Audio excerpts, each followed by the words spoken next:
2012 has come and gone now, and there have been some really great movies released this year. We've seen remakes of classics such as Total Recall, the finale of Christopher Nolan's Batman trilogy, the culmination of Marvel's Avengers project, and the return of a science fiction master, Ridley Scott, back to a universe he helped to begin, to name but a few of the great things that have happened this year. Then again, it's not all been fantastic movies. You only have to look at the list of movies that fizzled rather than went bang, mainly those big budget movies such as Battleship, John Carter of Mars and Dark Shadows, all of which failed to set the world alight. While other small budget movies such as Abraham Lincoln Vampire Hunter, Contraband and Ghost Rider Spirit of Vengeance, to name but a few, were all just bad movies even from their trailers. So what are my top 5 movies of 2012? Well, here we go. 5. Prometheus. While people have since slated this movie for being full of errors that make it inconsistent with the Alien series, or the fact that people can't seem to run left or right when being threatened by a giant rolling alien spacecraft, this is a half-decent movie. It has the scope and scale that is to be expected with something from Ridley Scott, while at the same time giving the audience just a nice little scare every once in a while. This is definitely one to go back and re-watch without thinking about the holes, and just admire the movie for the beauty of it, as well as taking some pretty solid acting and great physical and special effects. 4. Chronicle. Every now and again, a genre of movies needs something to shake it up a bit. For the superhero movie, this was Chronicle. Using techniques borrowed from horror movies, the found footage idea, Chronicle sets out to show what happens in a real world scenario when someone gets superhuman abilities. While it does borrow from other comic book ideas to give it some undertone, this is a movie that no one expected much from and got a lot from. A worthy ride and a watch by anyone who has enjoyed other superhero movies. 3. Skyfall. I am a James Bond fan, and this was really something else for a movie. It had things for everyone in it. For the fans, there was a subtle acknowledgements to the history of the films and the books. For those who have seen only Daniel Craig as 007, there was an improvement to the formula and an award-winning level by everyone on screen. And for those who really haven't seen a Bond movie before, or just don't really like them, this was a real solid action movie that kept its pace and audience entertained. 2.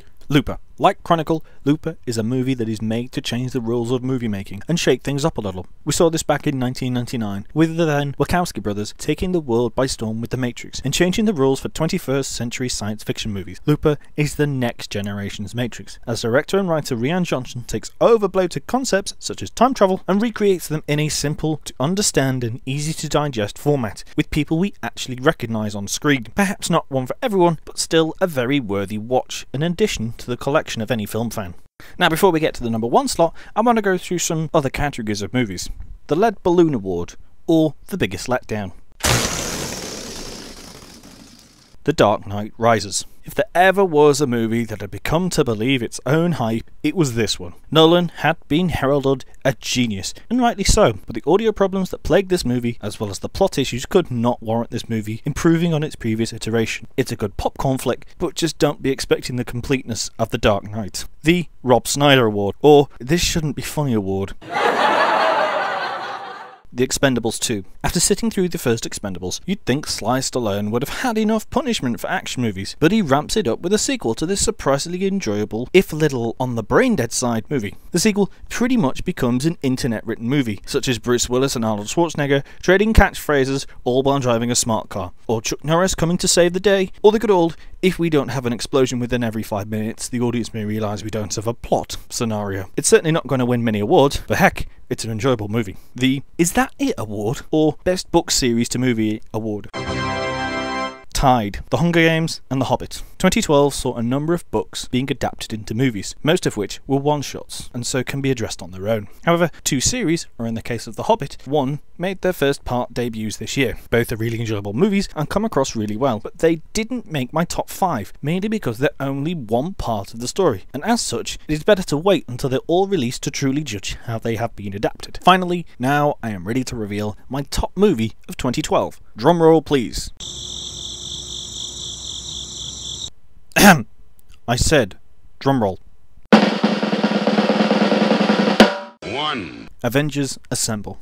Given that this project was started back in 2008 with Iron Man, Marvel took a hell of a risk here, playing a very long game in creating separate stories for most of the core characters of this movie, to create one giant movie jigsaw that could have turned so horribly wrong. I mean, this could have been the perfect storm of movies. So many egos on the acting front, as well as a director who, let's face it, can be a little hit and miss at times. However, This movie was nothing like that. In fact, everything came together perfectly and created a truly magnificent piece of cinema with superb performances all round, good action, drama, and the humour that we've all come to know in the Marvel movies to date. Let's hope that Phase 2 goes just as well as Phase 1. So, that's it for 2012's movies. Yes, there have been many other movies released, and you may now be screaming at me about the movies such as Wreck-It Ralph, Les Miserables, Flight, Zero Dark 30, Cloud Atlas, Lincoln, Django Unchained to name but a few. However, none of these have been released in the UK as of yet, while others such as Silver Linings Playbook and Life of Pi are not really my kind of movie.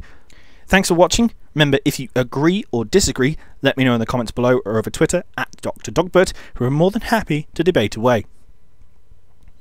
Oh, and one more thing. Here's to another great year for movies in 2013.